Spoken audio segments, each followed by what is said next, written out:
Hey guys, it's M4J here, and welcome back to M4J Transport here on Cities in Motion 2. Last episode we built the Rathaus and its hub, including the little underground tram section, the trolley section, the bus section, the pre-metro section, and the water bus section. Today we are following on from that episode in that I reconfigured that tram line between episodes. I think I mentioned it in last episode actually, and I made it so that the new tram line actually starts up in the northwest corner of the map and travels down to New Tram Square and then back to the northwest corner of the map. And it's part of this scheme that I'm doing to try and keep traffic away from the hubs as much as possible. So obviously there will be a lot of vehicle movement in the hub because it's a hub, but there won't be lines starting and stopping in those central locations anymore, particularly New Tram Square. Because it was getting very, very congested, and it was a two-part problem. The first part was there were trams waiting for the next scheduled departure, and the other part of the problem was the hub itself was built so congested in such a compact way that there wasn't enough room between junctions for the actual tram vehicles to fit in. Which, with a bus, it's fine, because with most buses it's a single non-articulated unit with two steering wheels at the front, or a steering axle at the front, and then however many axles at the back, whether it's one or two. I say two steering axles, one steering axle, and then two power axles at the back.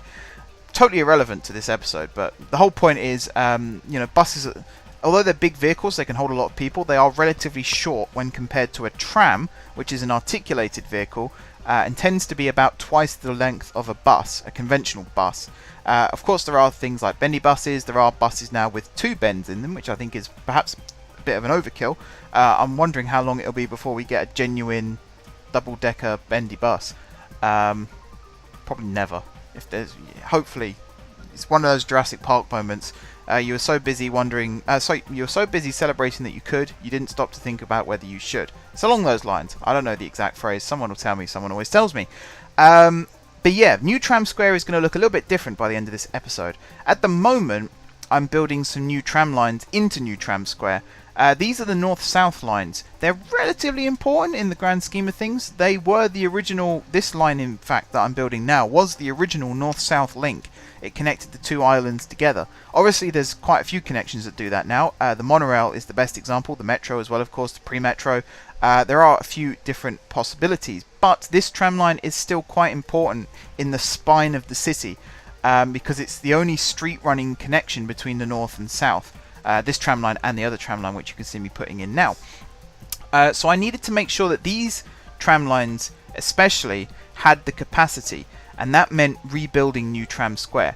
Unfortunately, I had that epiphany after I'd already planned out these two lines, so you will actually see me do quite a little bit of rejigging here. I do a lot of waypoint placing as well for the buses and the trolleys, but actually I'm pretty happy in the fact that I managed to rebuild almost the entirety of New Tram Square without disturbing any of the lines coming in and out. I think there was one bus line that I had to remake from scratch, maybe two, copying the existing routes but with the new waypoints around New Tram Square.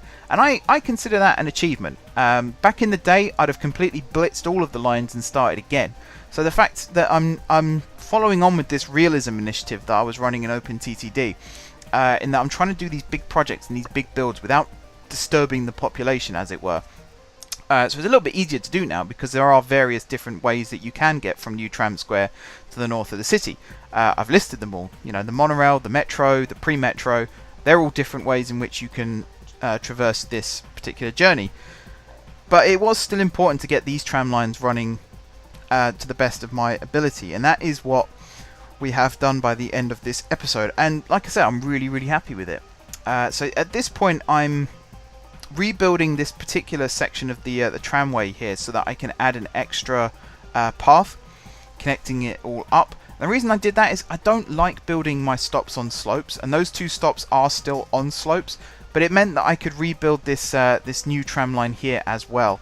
This is the east to west one. Technically, it runs entirely on the South Island. I think in the future I might have this as the... actually, no, I'm not having this as... I was about to say I'll have this as the east-west link, but the east-west link comes out of this this depot as well. In fact, this is me building that connection, I think, to this new depot, which I'm building right here. And this is route 304. 304, I think it is, on the tram, which is the one that runs right down along the south edge of the southern island, connects up with the metro and route 301. I think it is the first tram line that we built. And again, this is quite an important tram link because it does connect most of the southern island together. It connects the west side to the east side, so it's quite important to have this. And the east-west connection is now technically possible with the addition of the line that we built in the last episode. So I did say last episode that I wasn't going to talk for long and I was going to let the music take over. Then I waffled on for ages about whatever it was I waffled on about, and we ended up running out of time. This time I am going to let the music take over. I will give you a quick preview as to what will happen by the end of this episode. So you will see me rebuild New Tram Square. It has, I think it's either 2/3 or half of the original berths that it used to have. That's berths, B-E-R-T-H-S, not B-I-R. So a bus berth is a place where a bus can stop, essentially. It's just a really stupid way of saying it, I suppose. But that's technically what New Tram Square is. It's split into berths. I used to call them lanes or stops or stations, but berths is probably the official term. I did have to do some rejigging with the paths connecting to the underground section of the hub as well, but again, that wasn't too difficult because of the way I designed the hub. I somehow managed to subconsciously design the hub to be rebuilt quite easily. It feels quite modular in that respect, and that's exactly what ended up happening when I came to rebuilding it. So I'm quite happy with how it turned out. Hopefully you guys are as well. I do know already next episode. I've already recorded next episode audio and video, so I do know that I go over the sort of recap of what New Tram Square looks like now at the end of this episode. So if you want to know exactly what it looks like, not in a time-lapse screen, then be sure to tune in to next episode on Monday, because this should be Friday when you're watching this, give or take. Give or take? What am I talking about? This should be Friday, hopefully, when you're watching this episode, and then you'll be able to see what it looks like on Monday. This is the part where I'm going to start moving all these old lines. What you'll see me do is I jig them all up into, I think it's the northernmost set of stops. I move them all up to, rebuild the southern section, move them all back, and then rebuild the northern section, and then sort of distribute the lines out evenly again. I think it's going to be a maximum of 2 lines per berth. Once we fill those lines up and fill those berths up, there will be no more lines running in and out of New Tram Square, just again for traffic reasons. But yeah, I'm going to stop talking now. I'm going to let the music take over. I think we've gone back to the Nox crew for this music choice, so hopefully you guys enjoy it. It's always nice when people compliment the music choices. I wish I made the music myself so I could take all the glory, but sadly no. I should still put the link in the description.